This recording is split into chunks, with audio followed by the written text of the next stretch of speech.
உள்நாடு வெளிநாடு மற்றும் தொழில்நுட்ப செய்திகளை தெரிந்து கொள்ள STS இன்ஃபோ சேனலை சப்ஸ்கிரைப் செய்யவும். வணக்கம். உலக பொருளாதார வரைபடத்தில் இந்தியா இன்று ஒரு மிக முக்கியமான மைல்கல்லை எட்டியுள்ளது. வளைகுடா நாடுகளில் ஒன்றான ஓமனுடன் இந்தியா ஒரு வரலாற்றுச் சிறப்புமிக்க விரிவான பொருளாதார கூட்டாண்மை ஒப்பந்தத்தில் கையெழுத்திட்டுள்ளது.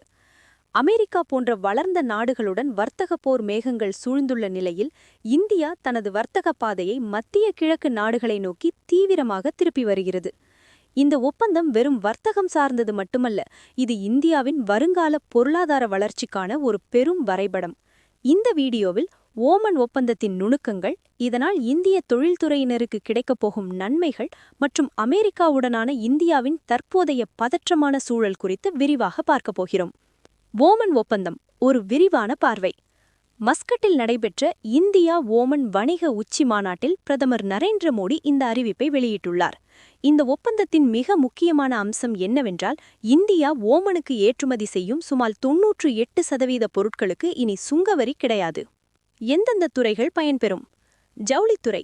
இந்தியாவின் மிகப்பெரிய பலமான ஜவுளித்துறைக்கு ஓமனில் பெரும் சந்தை காத்திருக்கிறது. விவசாயம்.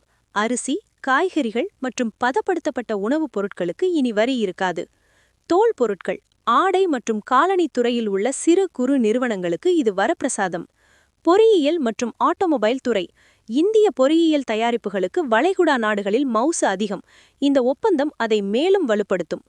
பதிலுக்கு ஓமனிடமிருந்து இந்தியா இறக்குமதி செய்யும் பேரிச்சம்பழம், பளிங்கு கற்கள் மற்றும் பெட்ரோகெமிக்கல் பொருட்களுக்கான வரிகளை குறைக்க சம்மதித்துள்ளது.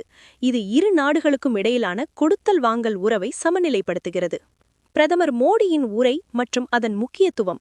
இந்த உச்சிமாநாட்டில் பிரதமர் மோடி பேசுகையில், இன்று நாம் எடுக்கும் இந்த முடிவு வரவிருக்கும் பல தசாப்தங்களுக்கு எதிரொலிக்கும் என்று குறிப்பிட்டார். ஏன் இந்த வார்த்தைகளை பயன்படுத்தினார்?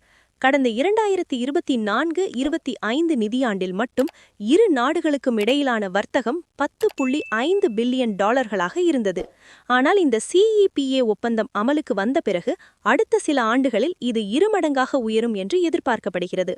21ஆம் நூற்றாண்டில் இந்தியாவின் எரிசக்தி பாதுகாப்பு மற்றும் உணவு பாதுகாப்பிற்கு ஓமன் ஒரு முக்கிய தூணாக மாறப்போகிறது என்பதையே மோடியின் பேச்சு உணர்த்துகிறது. இந்தியாவின் உலகளாவிய வர்த்தக வியூகம். கடந்த சில ஆண்டுகளாக இந்தியா வர்த்தக ஒப்பந்தங்களில் காட்டி வரும் வேகம் ஆச்சரியப்படத்தக்கது.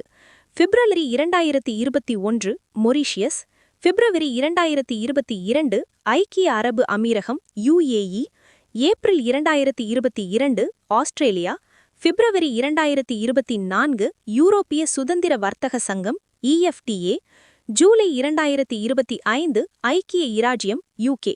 இவை அனைத்தும் காட்டுவது ஒன்றே ஒன்றுதான்: இந்தியா இனி தற்காப்பு நிலையில் இல்லை, அதிரடி ஆட்டத்தை தொடங்கியுள்ளது.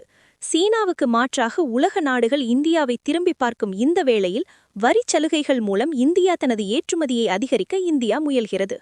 அமெரிக்காவுடனான மோதல் ஒரு கசப்பான உண்மை. ஒருபுறம் ஓமனுடன் நட்பு பாராட்டினாலும் மறுபுறம் இந்தியாவின் மிகப்பெரிய ஏற்றுமதி நாடான அமெரிக்காவுடன் உறவு சிக்கலாகியுள்ளது. என்ன நடக்கிறது அமெரிக்காவில்?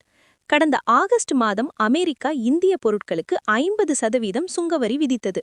இதில் வேடிக்கை என்னவென்றால், ரஷ்யாவிடமிருந்து இந்தியா மலிவான விலையில் கச்சா எண்ணெய் வாங்குவதற்கு தண்டனையாக அமெரிக்கா இதை செய்துள்ளது. அமெரிக்க அதிபர் டொனால்ட் ட்ரம்ப் இந்தியா தனது அரிசியை அமெரிக்க சந்தையில் மிக குறைந்த விலையில் குவித்து உள்நாட்டு விவசாயிகளை கெடுப்பதாக குற்றம் சாட்டியுள்ளார். இதனால் கூடுதல் வரிகளை விதிக்கப் போவதாக மிரட்டல் விடுத்துள்ளார். அமெரிக்காவின் இந்த தன்னிச்சையான முடிவுகள் இந்தியாவின் பொருளாதாரத்தை பாதிக்காமல் இருக்கவே இந்தியா மெக்சிகோ மற்றும் இன்னும் பல லத்தீன் அமெரிக்க நாடுகளுடன் பேச்சுவார்த்தை நடத்தி வருகிறது. மெக்சிகோவுடன் ஒரு முன்னுரிமை வர்த்தக ஒப்பந்தம் ஏற்பட்டால் அமெரிக்காவின் வரி விதிப்புகளை இந்தியா எளிதாக கடந்து செல்ல முடியும். தொழிலாளர் சார்ந்த துறைகளுக்கு முக்கியத்துவம். PTI செய்திகள் படி இந்த ஓமன் ஒப்பந்தம் குறிப்பாக உழைப்புச் செறிந்த துறைகளை மையம் கொண்டது. ரத்தினங்கள் மற்றும் ஆபரணங்கள் துறையில் லட்சக்கணக்கான மக்கள் பணிபுரிகின்றனர். ஓமன் போன்ற நாடுகளுக்கு வரியின்றி ஆபரணங்களை அனுப்பும்போது இந்தியாவில் வேலைவாய்ப்புகள் பெருகும். ஒரு நாட்டின் பொருளாதாரம் வளர வேண்டுமானால் அதன் ஏற்றுமதி அதிகரிக்க வேண்டும். ஏற்றுமதி அதிகரித்தால் அந்நிய செலவாணி கையிருப்பு கூடும், இந்திய ரூபாயின் மதிப்பு வலுப்படும். ஓமனுடன் கையெழுத்திடப்பட்டுள்ள இந்த வர்த்தக ஒப்பந்தம் இந்தியாவின் தொலைநோக்கு வரைபடத்திற்கு கிடைத்த வெற்றி. அமெரிக்கா போன்ற நாடுகள் தடைகளை விதித்தாலும் மாற்று வழிகளை உருவாக்குவதில் இந்தியா உறுதியாக இருக்கிறது. மெக்சிகோ மற்றும் இன்னும் பல யூரோப்பிய நாடுகளுடன் இந்தியா வர்த்தக பேச்சுவார்த்தையில் ஈடுபட்டிருக்கிறது. உலக அரங்கில் இந்தியா ஒரு தவிர்க்க முடியாத பொருளாதார சக்தியாக உருவெடுத்து வருவதையே இந்த ஓமன் ஒப்பந்தம் பறைசாற்றுகிறது. உங்களுக்கு என்ன தோன்றுகிறது? அமெரிக்காவின் வரி விதிப்புகளை இந்தியா இப்படிப்பட்ட மாற்று ஒப்பந்தங்கள் மூலம் சமாளித்து விடுமா? உங்கள் கருத்துக்களை கமெண்ட் பகுதியில் பகிருங்கள். இந்த வீடியோ பயனுள்ளதாக இருந்தால் லைக் செய்து உங்கள் நண்பர்களுடன் பகிர்ந்து கொள்ளுங்கள். நன்றி.